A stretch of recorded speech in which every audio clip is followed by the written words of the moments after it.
Hello editors, welcome to another tutorial in which I'm gonna show how to create smooth face tracking effect in After Effects. Let's see the preview. 500 million or more. To piece. First, go to Windows and select Tracker. Now select your clip, go to Tracker and hit Stabilize Motion. Now put this box on the nose of the subject. Now cover the face with outer box and nose with inner box. Now hit Analyze button and wait until the tracking is done. Hit Apply and select X and Y. Now let's pick this black bars. Go to Effects and Presets and search Motion Tile and apply it to the clip.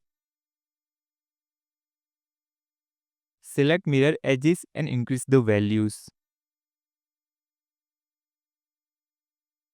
Now finally increase the scale. Now let's see the final result. Well, actually, that's none of your business, Christy.